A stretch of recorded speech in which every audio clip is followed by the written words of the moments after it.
Hey everyone, welcome back to the channel and welcome to all my new followers.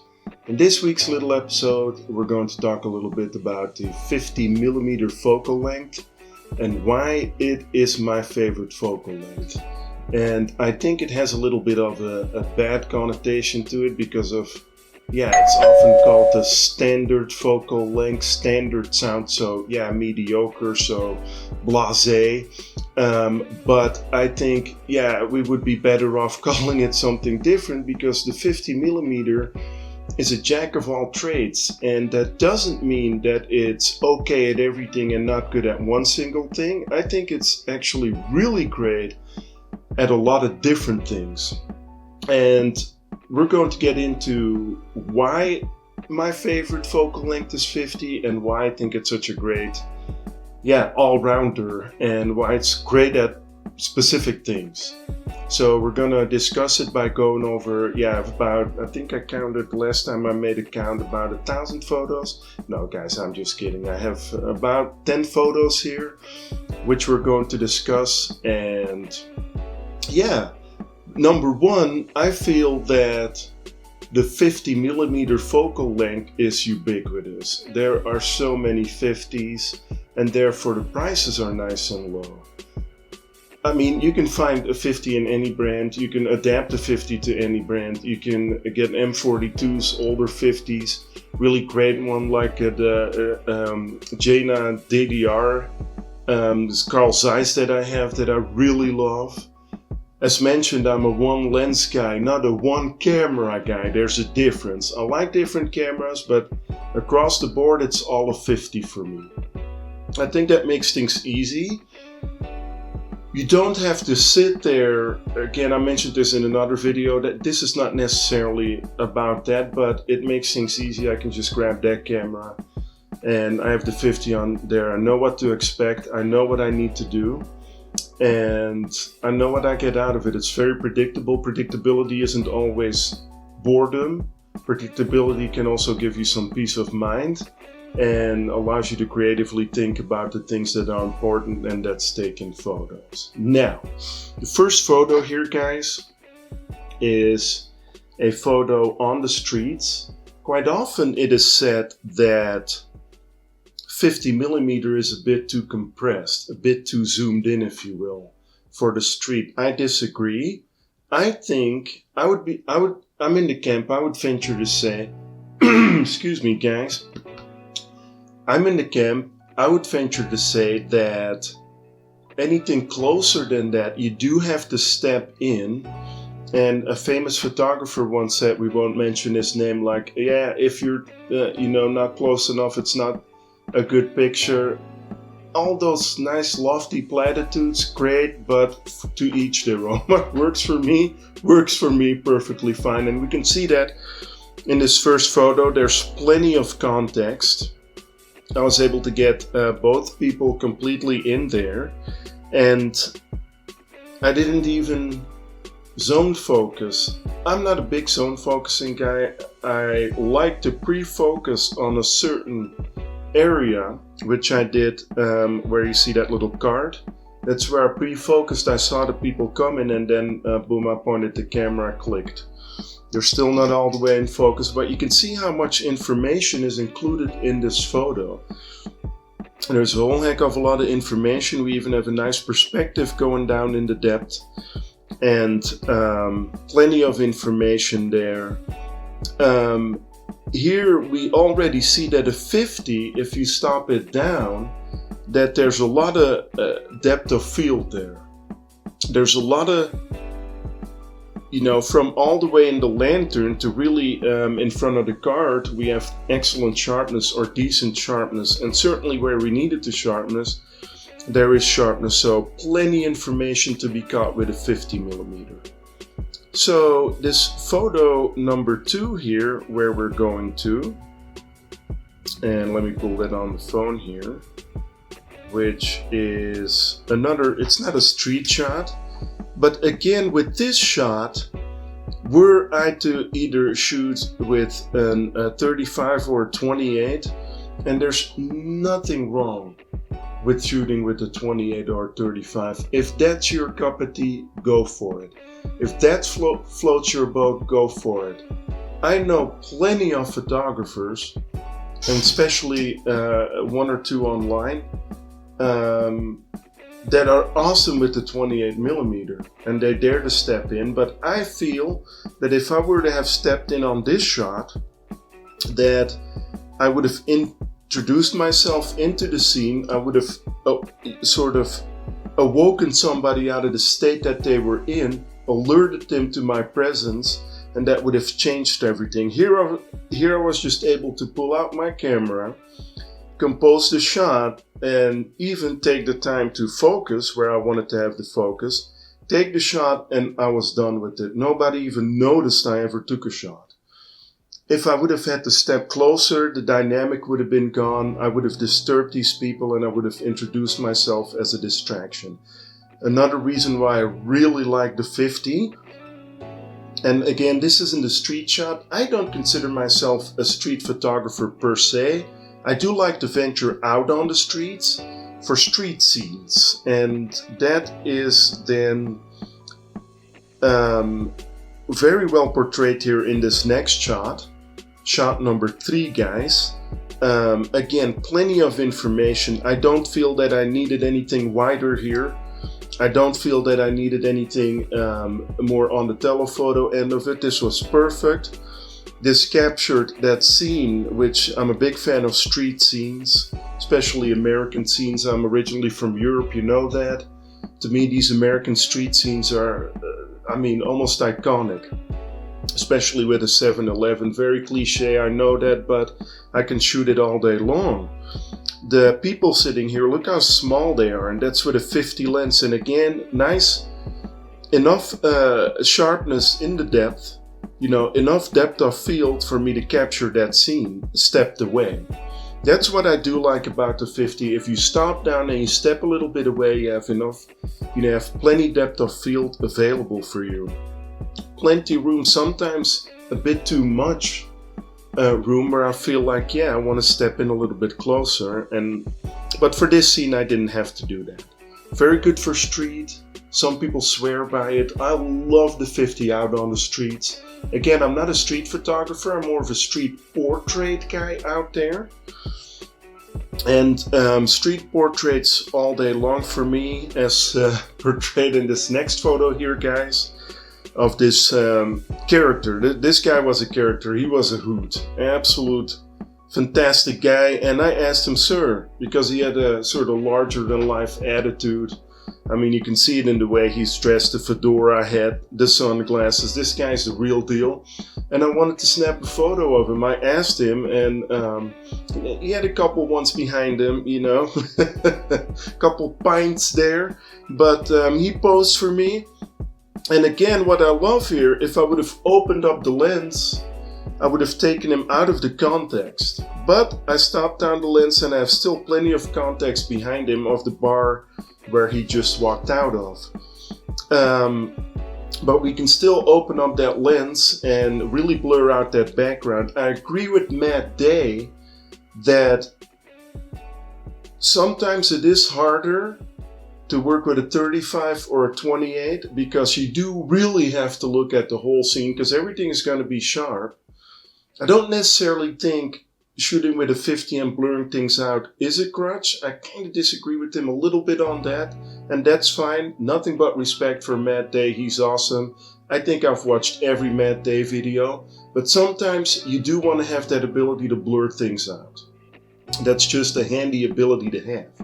But I do agree with him that it's sometimes a little bit more difficult, with a 28 or a 35 where everything is going to be sharp, to make sure that every element in your photo fits.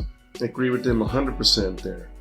Now, guys, on this next photo, which is, let me pull that up here, the last photo, who doesn't love a nice cliche corner of a car? One of my last favorites.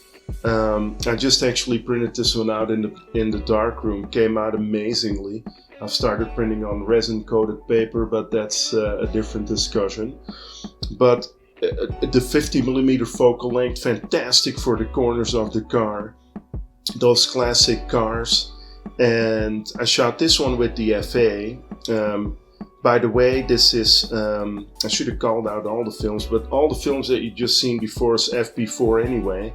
FB4 Plus here with the FA 50mm, nothing really special, but I pick up that 50, I know exactly what I want, I know exactly how to do things, and I know exactly what I'm gonna get and what I'm after. Fantastic 50mm lens. And then now, guys, we're going to some color photos. We're halfway through. If you made it to this end of the video, you can deserve a Congressional Medal of Honor. No, all joking aside, guys, to kind of seamlessly go from, excuse me, black and white to color here. Kodak Color Plus, another corner of a car, again 50mm.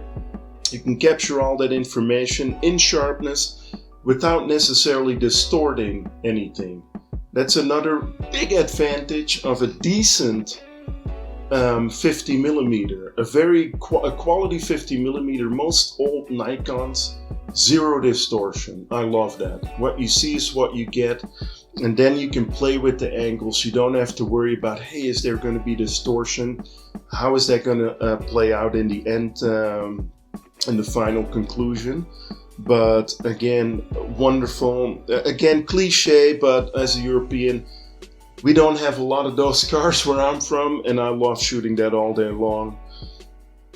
Yeah, 50mm here, the Kodak Color Plus, such a beautiful film. Haven't shot it enough, but lately I've just been stuck in the black and white. I wanted to shoot color. I even made story on my Instagram that I'm going to start shooting color, but for now, guys, I'm sorry I can't get away from black and white. It's just so much fun, especially in the dark room. But corners of cars, you see here, this one's shot with the Konica 3A, a little bit of flare, which I think kind of adds to the shot here. Next shot here, which should be photo number 7, a portrait of my son. This is what I mean with the ability with the 50 to be able to blur out the background.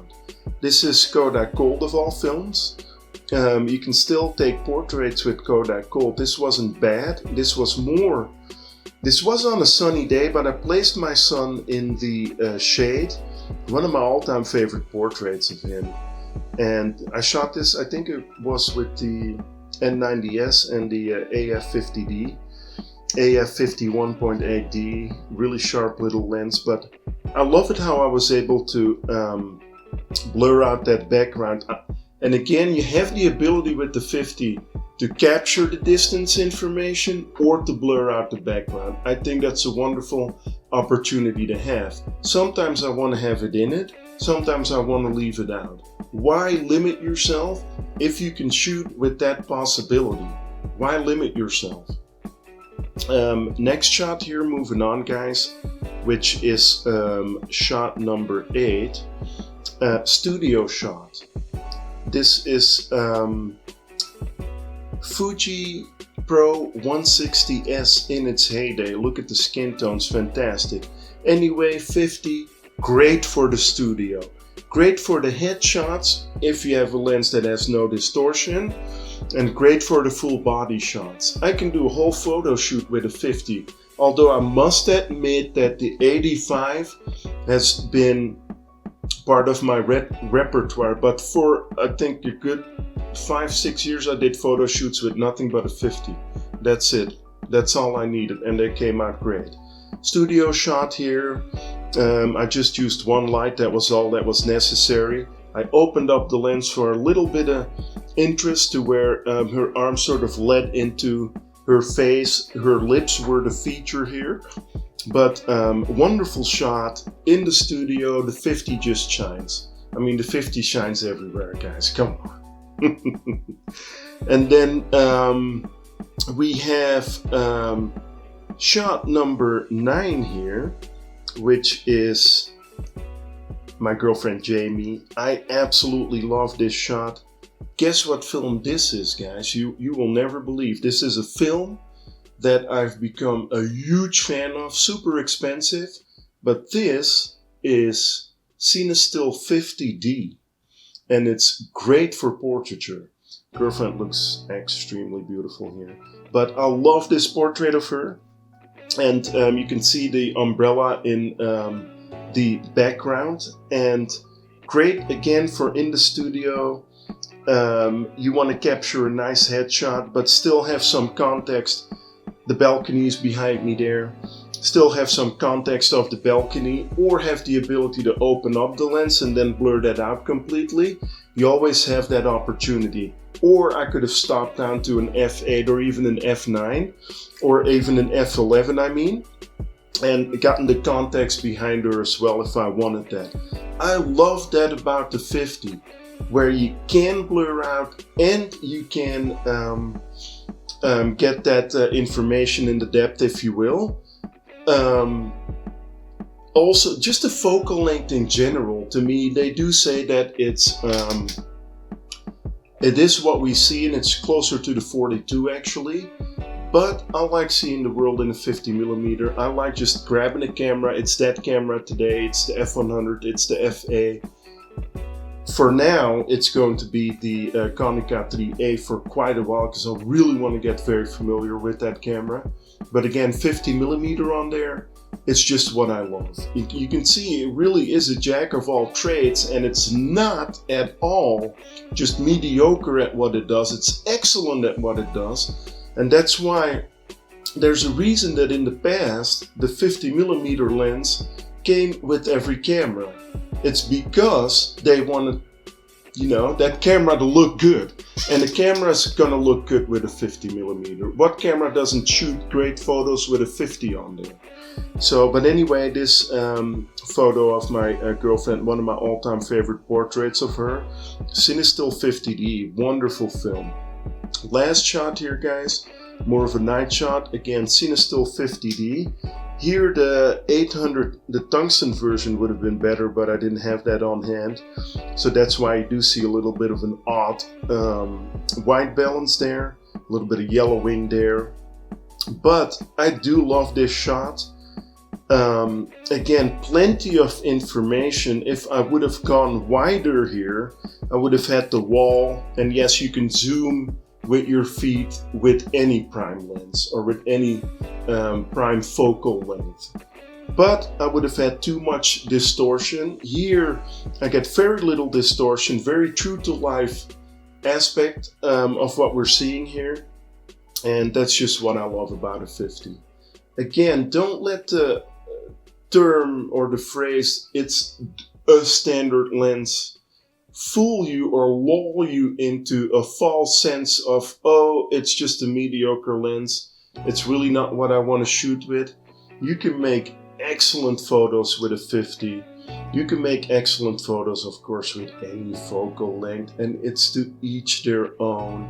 But this is just why I like the 50. I would love to hear from you guys in the comments what your favorite focal length is, guys. For me, it's absolutely the 50. And I don't think I'll ever need anything else. It's predictable. Often it is said, like, how do you develop your own style? I don't think you develop your own style if you shoot from, a 21mm all the way up to 200. Of course, it highly depends on what you shoot. Style is also highly related to what film stock you use, which camera, what subject you use, and all of that. Personally, I feel that style is more of a prison sentence than anything else. I don't shoot with a 50 to develop a style at all. I shoot with a 50 to create the photos that I want to create. Guys, that is it for this week. I hope you learned something from that. Drop me a few comments below. Let me know what your favorite focal length is. Would love to hear from you. Guys, I love you, and I'll see you in the next one.